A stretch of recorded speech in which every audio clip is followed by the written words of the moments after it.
Hello, CDO, CIO. Here we go. This is Jane Abade from CT Info.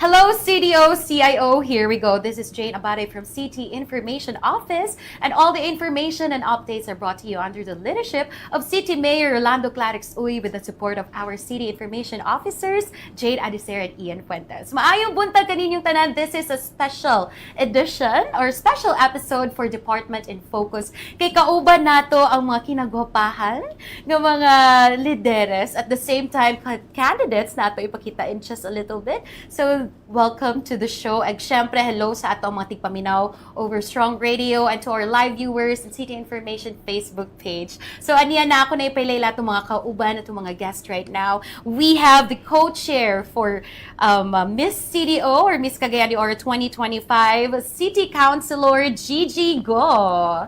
And of course, joining us as well is a former Miss Cagayan de Oro, a beauty queen year 2018 and now turned to be the pageant coordinator for Miss Cagayan de Oro 2025, Mary Cris Suico Velez. Og ato ang mga nagagandahan, mga guwapa gyud na mga kandidata. Few of the lovely candidates of the Miss Cagayan de Oro 2025 pageant. So, syempre, shout out sa og i-greet ato ang mga higala og tigpaminaw karon City Councilor Gigi Go. Sa atong listeners sa Strong Radio, sa atong viewers sa FB Live nato, ug labi na sa atong chairman sa Higalay Festival, atong pinalanggang Mayor Rolando Clarix Uy, ug sa akong mga kauban din ni karon, ug sa mga tanan viewers, may buntag sa tanan. Yes, very vibrant gid kaayo no. Sa suot pa lang karon ni City Councilor Gigi Go, you can really feel the vibrant celebration sa Higalay Festival. Ug syempre, vibrant sad ang beauty sa tapad. Yes, please greet our higalas. Yes, hello, maayong buntag sa atong tanang listeners and viewers sa Strong Radio and sa atong City Information Facebook page. Maayong buntag sa tanan. Yes, sa mga nagtanaw sa ato sa live, ayaw mong kalibog. Kaya basi, abi ninyo appeal sa kandidata. Ato ang program coordinator, Miss Mary Cris. And now, ato isa-isa introduce ang ato ang mga guwapa nga mga kandidata nga kauban right now. Starting with akong abay, yes? Yes. Magulawan ng buntag kaninyong tanan. I am Rian May Mafargit-Waban, Candidate 12 representing Barangay Kamamanaan. Yeah. Happy Galaay morning, everyone. I am Charlene Rose Matabato, your candidate number 4 representing Barangay Gusla. And Ay, buntag mga higala. My name is Francine Mershida Bueba, candidate number 11, proudly representing Barangay Makasandi. yan. Sa ilaw palang pag-smile, may matakdan pag tag-smile ang appeal, no? So, thank you so much kay gihatag yun namon nga time for you and for our higala to get to know kung unsa ilang atangan. Kay pila na lang pud ka adlaw Miss Cagayan de Oro coronation night na. So, syempre, how do you feel about it, City Councilor Gigi Go nga? Palapit na tayo. Papunta na tayo sa exciting part. Kung sa among apart, kung sa akong apart, next week na gyud ang grand finale sa atong Miss Cagayan de Oro. And I'd like to invite everybody, free ni siya ha, to watch our 12 candidates who will vie for the crown. Only one crown. So, syempre makulbaan ta kay for so many months ato ning preparahan. Pero I'm sure nga we'll give you a very, very good show on August 23. Wow, diba? And of course, it's very special this year because it's the Diamond Jubilee. Imagine, City Councilor, 60 years na. So, how do you feel about this milestone nga? Kinani nakadugayon ang ato ang Miss CDO? Wala gani ko nag-expect nga I'll be handling Miss Cagayan de Oro this year. Maingon man gud si Mayor Clarix nga ako gyapon ang mag-co-chair ani. So, imagine 13 years ko nagdalaan niya as chairperson. But then, karon as 60th year, pinaka-special ni sa ato because we'll be preparing a very, very good show. And then, our candidates are not only very well, they're not only intelligent, but beautiful inside and out. Diba? As they say, beauty with a substance. Yes. Wow! And of course, syempre, kabareto karon si Miss Mary. Mary Chris Wico Velas. Complete name yun, diba? Yeah. So again, it's the 60 years, it's the Diamond Jubilee. So how important it is na ma-reflect na siya for our pageant this year? Yes, no, we are already celebrating 60 years of Miss Cagayan de Oro pageant. So our theme this year, since Diamond is forever, we relate that to this year's celebration. Our theme is True Beauty is Forever. So our girls are not just beautiful like diamonds, but they are also professionals, students in their own fields. We celebrate them not just for their beauty, but for what they do in the community. And so it is very special this year kay as our Diamond celebration nga ma-showcase nato ang true Cagayanon beauty goods. So everyone should watch out for all of our candidates. Wow, thank you so much, candidate number 1. Grabe, no? Murag kapil nato diri nga murag mo na ba ni ang Q&A portion. Thank you so much for that. Of course, ato ipakita that the girls will shine in their very own way, and the beauty of Cagayanons, not only physically but of course their heart as well shines through. Og para sa imo, Miss Merkis, no, why is it important that we continue to have this kind of celebration every galaay kining pageant? Well, it is not just the highlight. One of the highlight, of Higalaay Festival. We celebrate yun every year, Miss Cagayan de Oro pageant. I think it is also important because these candidates, our candidates, have their own platforms. And Miss Cagayan de Oro is advocacy, and Miss Cagayan de Oro is such a huge platform na all of these girls would realize as when they will be crowned as Miss Cagayan de Oro. And I keep on telling them, because during my time, little throwback lang, we really made it sure nga kanang we are not just there for the crown. So I keep on reminding them nga, hopefully, because our LG and our chairperson is very supportive po with when it comes to them realizing their advocacy. So I keep on reminding them, and they're also very excited po Wow. nga sa ilahang mga advocacies, matabangan gid sila through Miss Cagayan de Oro nga ma-realize ni and maka-benefit ang ato ang community. Yes, that's how we realize the purpose of a pageant, Yes. diba? Kaya at the same time, ato man sa good siya matan-ala, it's like a service as well sa Yes. public, sa community, most especially in driving it through your advocacies, girls, diba? And for you, City Councilor Gigi Go, for sure, tagan na tag mga local pageants nga Yes. nakakita all around, I think, the world. So for you, what makes it unique sa Cagayan de Oro? Sa tanan pageants, pareho raman. Pero it is just the way how we present it. Labi na sa atong mga... First, I would like to thank our OFDG President, Mark Christopher Yaranon. Kay, isa sa mga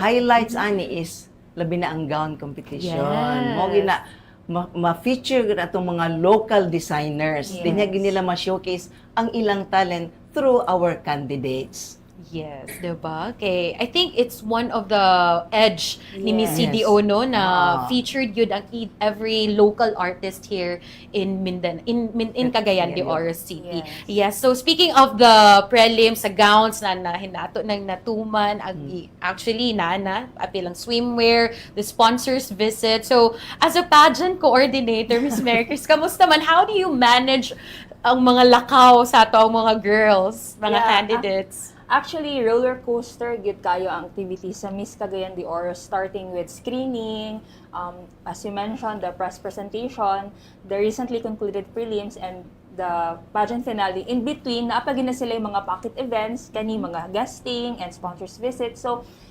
we make sure nga mahanay siya because as mentioned by our chairperson, ang Miss Cagayan de Oro is an event nga we make sure nga we give our best. So, us sa organizers, early this year pa lang, nagsugod na gid mi sa among preparation. So, nakahanay na ang ilahang schedules and making sure nga naka-coordinate og tarong sa venue and kana siguro sa pila na pod kay years nga amuang gidala ang Miss Cagayan de Oro, murag ano na lang siya kanang naana siya kanang memory bitaw Yes. nga kabalo na mi unsaon kay bali labi na gyud nga 13 years na siya gihawiran ni Councilor Imagine. Gigi. So, ang iyang guidance maoy nagpasayon na lang sa pag-organize. That's nice. At least ma-realize na itong mga higala, mga Cagayanons nato, that it's not just a 1 month preparation, Yes, but oo. it needs a year for such preparation. Actually, And yes. kudos to the team and Yes. the rest of the coordinators for the Miss Cagayan de Oro pageant. No? And yes, for our girls, syempre, speaking of the swimwear, the gown, what were your preparations that time? Let's start with you, Rian. Yes, actually, we really have a tight schedule. So, yeah, starting from that, we really took care of ourselves, to our health. Iwasan yun ang mga magsakit. So, we really tend to really took care of ourselves with our health, most probably. So, yes, also with the help of our generous sponsor, which is the Anytime Fitness CDO Uptown. Wow. We really took care of our active lifestyle, and at the same time, we also took care of our beauty, so that in every public presentation, we really have that glow as Miss Cagayan de Oro candidate. Diba? At Yeah. dapat yun physically ready, mentally ready, and of course, spiritual ready kay murag need yapon natong prayers. Ayan. Yeah. Syempre, we had the press presentation and by that, murag nagkaka-catch nato ang mga kakayanon sa ato ang mga candidates silang pag-answer and of course in expressing their thoughts. So for you, Charlene, what do you think are mga special traits karon sa mga kauban ni mga kandidata? That's a very interesting question. So as what our former Miss Cagayan de Oro 2018, Miss Mary Chris Vela said, that kaning mga candidates karon, I am very proud to say that each one of us has our own strength. And when I say strength, it's like our advocacy speaks for our passion. And in Miss Cagayan, the 12 candidates, tagsa jud na na-agree passion silang advocacy, and with my co-candidates right here, she is a civil engineer and a Wow. nursing graduate, and me as a nurse. So we are surrounded with different aspects, and I think as Miss Cagayan de Oro, we are not just representing ourselves, but representing the Cagayan de Oro as well, our home, Cagayan de Oro City. And I am very proud to say na tanan gid candidates kay palaban jud, and we really have something to offer, and this platform as well, Miss Cagayan de Oro, special thanks to our team, the co-chairperson for 13 years, COUNCILOR GIGI GO, is where we can provide and show Cagayanans that we are something, a beauty with a purpose through service. Wow, thank you. Ayan, and speaking of representation, no? So Francine, how is it important po na we're promoting Cagayan de Oro not just locally but of course in national level? So, in my opinion po, as Miss Cagayan de Oro candidates, we are the face, we are the voice of our city. So, it is very important for us na we embody the values of a true Cagayanon. We have to be resilient, very compassionate, kind, of course, friendly, because we are known as the friendliest city, di ba? As the city of golden friendship. So, of course, we want to show our city, and of course, the other cities sa Philippines, of course, na this is Cagayan de Oro City. This is Miss CDO. We are beautiful, and of course, we have a purpose. And of course, ginapakita po na mo nga friendly food meal, Yes. which is always shown sa bond namo as sisters. We are the true Diamond 12. Good kay ginapakita, ginamo mo sisterhood on stage and behind the scenes always. Yun, thank you so much. Grabe, tulo pa lang ni sila ka mga candidates, O, di ba? ha? Puro bright. Yes, imagine, Yes. tulo pa lang ni sila. So how much more with the rest of the candidates? Murag, kung ako siguro judge, murag, maglabad yun ato ang ulo kung kinsa ato ang koronahan. So, the question now for City Councilor Gigi Go. So, what are the qualities nga imuhang ginapangita sa usa ka Miss Cagayan de Oro? Kato, istorya naman to nila. Mhm. Pero ang first good, foremost, atong ipangita is, mo gyud makatabang sa atong syudad, nga i-promote, labi na sa atong tourism. Aside from that, inyong advocacies, inyo pong i-promote po ninyo. And then, of course, mangita-gitag, bahalag dili kay gwapa, basta intelligent and kabalog yun, nga, hubaligya sa atong syudad. Wow. Diba? Pero katong murag dili gyud gwapa murag maglisod ta na kay gwapa magyud ta na Oo. konsi. Diba? Tourism, promotion. Yes. So excited kaayo mi girls, no? And syempre we're also excited to know kung kinsa ko atong 2025 Miss Cagayan de Oro for that role. And of course, speaking of promotion, bag-o lang ta plantada with our 2025 billboard. So could you tell us a bit of a story behind the scenes sa photo shoot, sa preparation, Ana Mary Chris? Yeah, actually, ang billboard, recently lang siya na-install, I think, Yes. early this week. Pero ang preparation adto is months ago pa. Oh. So ang photo shoot with our glam teams and our photographer, we make sure to get the best of our suppliers kay this So is Cagayan de nice. Oro City. So kato siya, this year we did our best to showcase the best ever Miss Cagayan de Oro. So kana siya, our Diamond 12 are equally beautiful and dazzling in their outfits. Grabe ka, Special mga gwapa. thanks to Zoe Between and Biboy Sahulga, our photographer. So yeah. So, asa man nga mga places naka-install ang itong mga billboards? So we only have one billboard. It is installed at Cagayan Bridge. Yes, kaya I So- think every year usa na sige na look forward, diba? Kung Oo. unsa na pud ka ang concept, Yes. unsa ang atake this year sa Miss CDO nga billboard. Pero so far, kanyang pinakadako nga billboard. I think. So, we'd like to Yeah. thank Blue Sky Advertising Thank and you. Golden Golden K K Advertising Advertising. Yes, also. and murag- Libre so nita na much. libre. Wow, ay Yes. oo, makita nato Sponsor. nung murag nagpiot ang ato ang mga mga sponsor sa Obos. So to all partners and sponsors, dagan kaayong salamat with that and so nice. So I hope sa mga stories ninyo, sa mga social media, sa mga igala mga kagaanons, itag ninyo ang Miss Cagayan de Oro page and enjoy the to what. I hope dili bantog siguro na traffic gahapon diha no. Kasi Pinaguot. basin tuod ana nag-traffic ang rotonda gahapon. Yes, but of course kidding aside, I know murag it's a challenge for the production to level it up this year. Again, it's the 60th and it's another year. So, how did you manage nga ma-level up ang production this year? Well, every year gyud is a challenge. Kay ang challenge ana is unsaon na mo nga mas better pa siya compared to previous years. But we are very confident that we deliver the best this year because we have our pageant director. Special shout out to Sir Dance, David Bang, and of course, again, with the guidance of our co-chairperson of Miss Cagayan de Oro, Councilor Gigi Go. This year, we have so many surprises. Wow! And abangan gyud ninyo kay there's so many first time nga buhaton Wow. sa Miss Cagayan de Oro ever. So, karon pa na siyang August 23 ninyo makita. So, kana siya, the preparation is really very meticulous gid siya. Nag-present pud mi sa abong program kang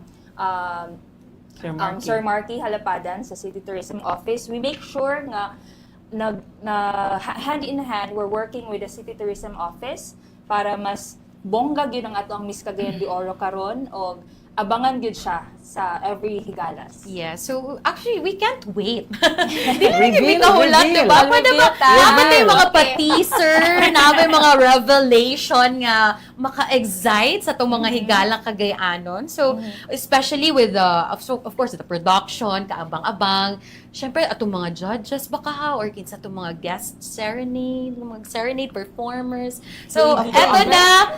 Okay, Ako na. please, Ako na, sige. humanda tayo dahil may pa-reveal for our episode. Wala, actually, first time pa sa nila mahibalaan. Also the girls! Ayan, girl!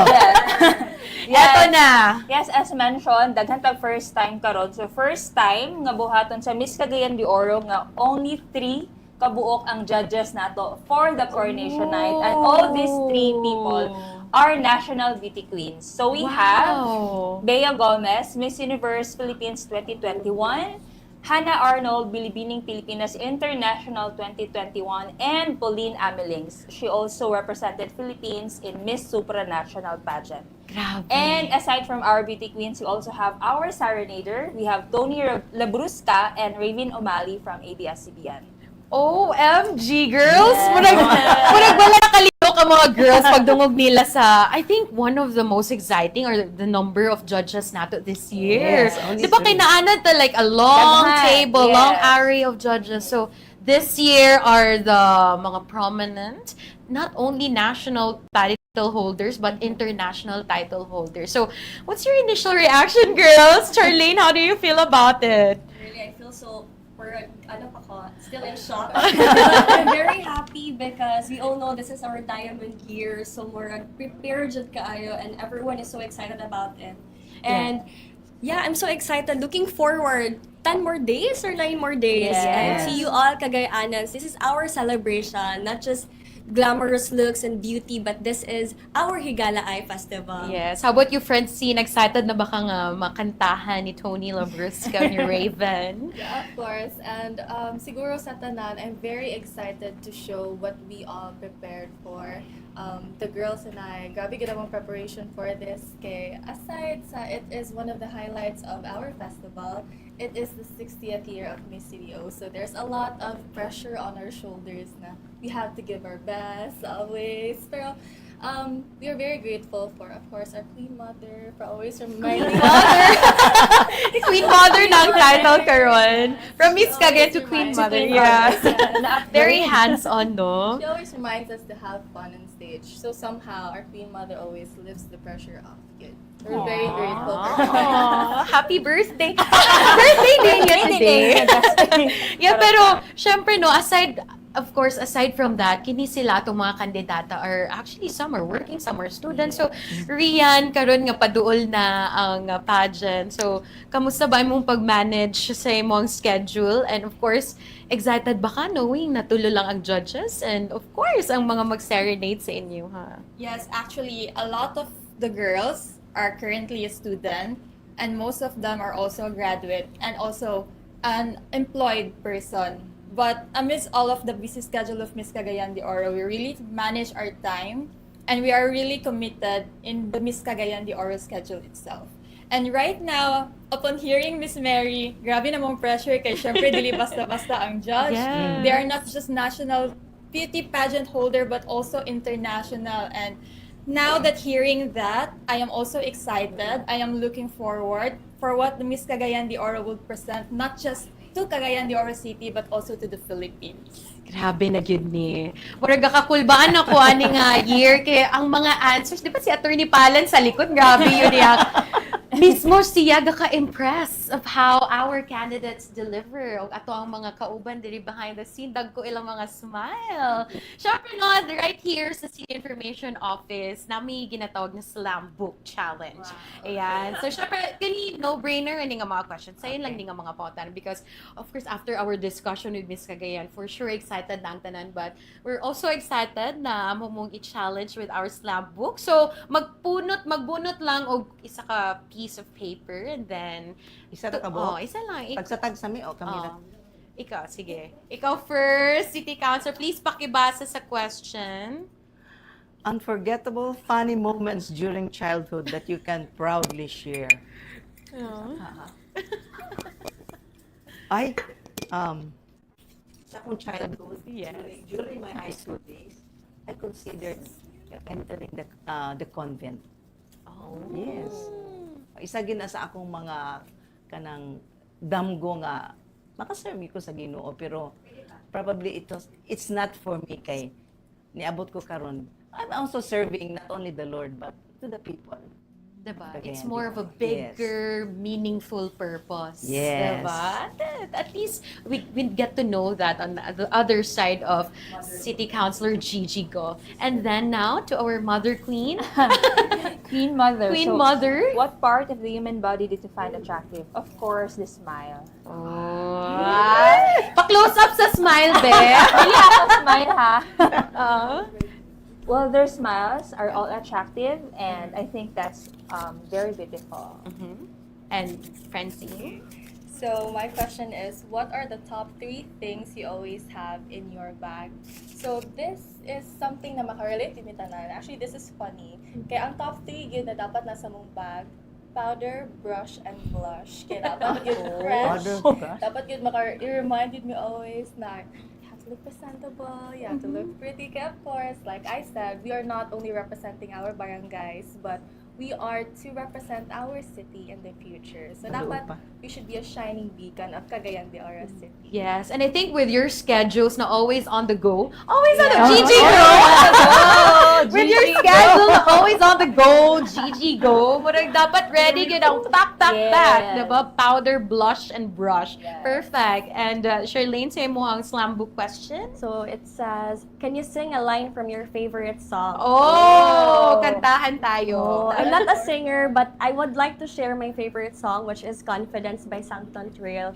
Before sa screening pa lang sa Miss Cagayan, this is my go-to song. And a line is, give me faith like David, and give me faith like Daniel and Lion's Den, so you can face my giants with confidence. Oh. So it's like in joining Miss Cagayan, my faith really is my core, and giving back to my community is something that unsa ako ma-provide sa akong community, not just joining for sharing the beauty, but beauty with a purpose. So this song, the line of this song, this question is really something to remind me na the reason why I joined Miss Cagayan is to showcase not just my beauty but my purpose as well. To showcase also and to share something to our home, our Cagayan de Oro City. Yeah, thank you so much. O, diba? Ikanta naman ng tatoy sa kalay.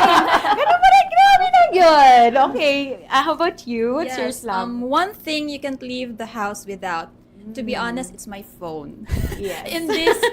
In this digital era, I really have my phone always. So it is not just a mode of communication, but also, did you know that e-wallet is a trend nowadays? Yeah. So yes, my mode of payment, I can access it through my phone na. And also the mode of transportation is also accessible through my phone. And as what we have said, we really have to be on the go always. So yes, we really have to move fast, move swift as we go on this Miss Cagayan de Oro 2025 journey. Diba? Always on the go. Always on the go na Mabalon po. ako nga, dili ganong importante imong cellphone. Yes. Mahadlo ka sa imong boyfriend. Ay, nako, Unya, nako. ang imong Gcash na diha. Diba? Kabalo po si City Councilor Yeah, Ana, diba? the cashless transactions.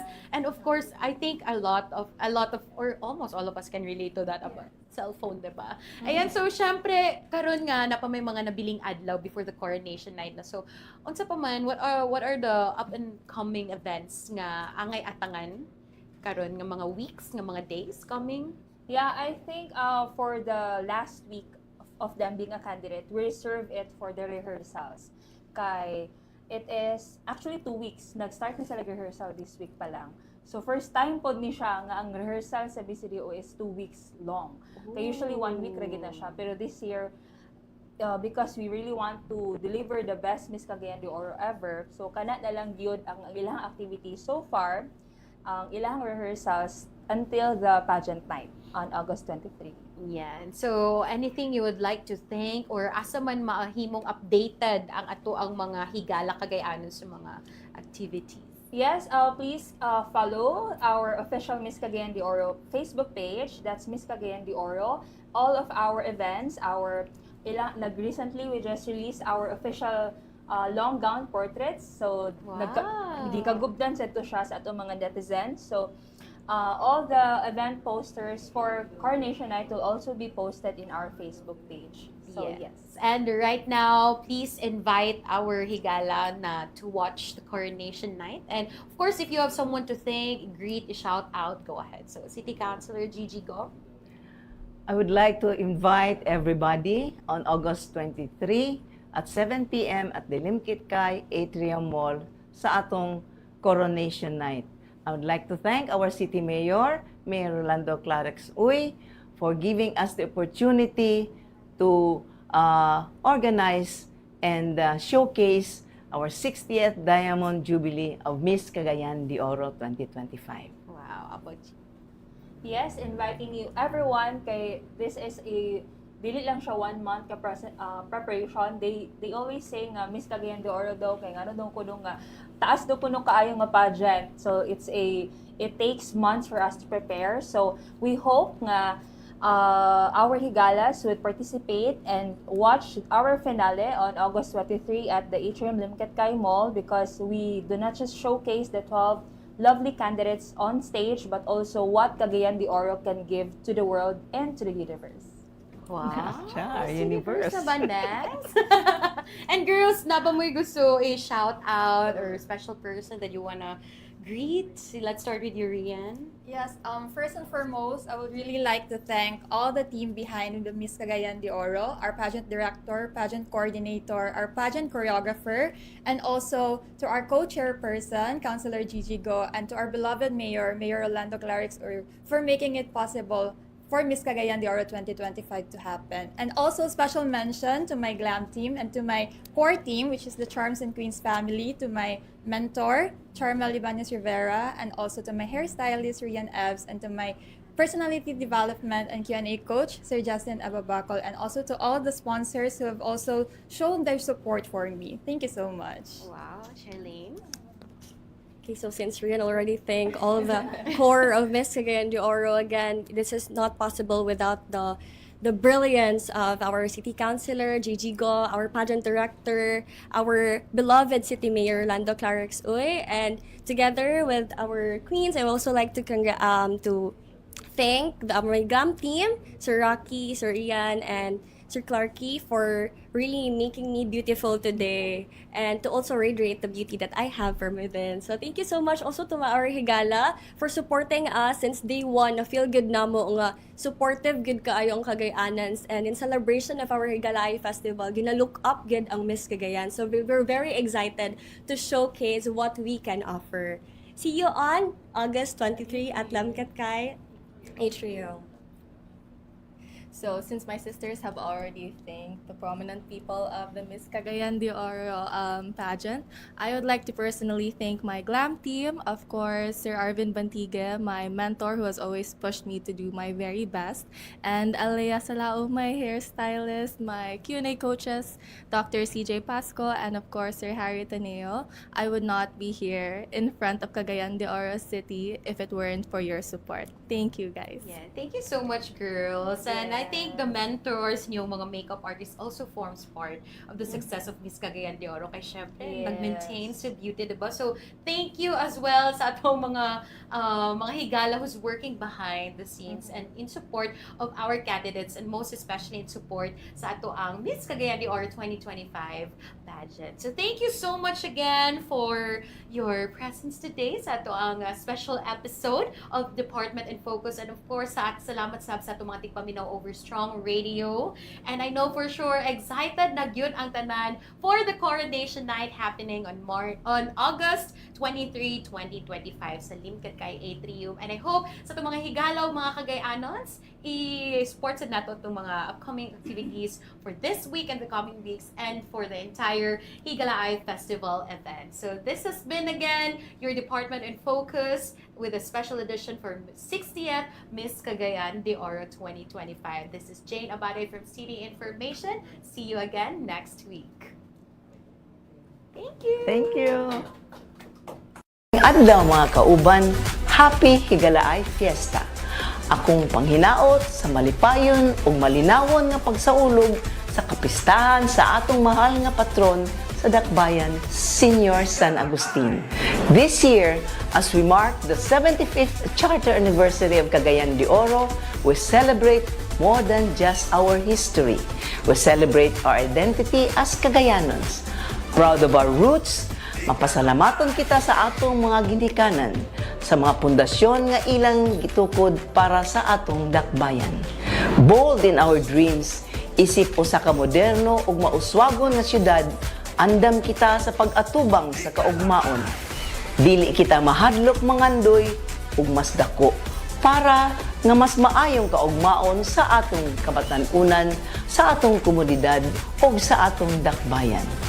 As we celebrate friendship, unity, and culture during this Higalaay Festival, let us also commit to continue working together, gikan sa barangay hangtod sa City Hall, to build a Cagayan de Oro nga mas progresibo, mas madungtaron, ug mas inklusibo para sa tanan. Happy Higalaay Festival, mga higala! Sa serbisyong always and on go, kauban ta uy!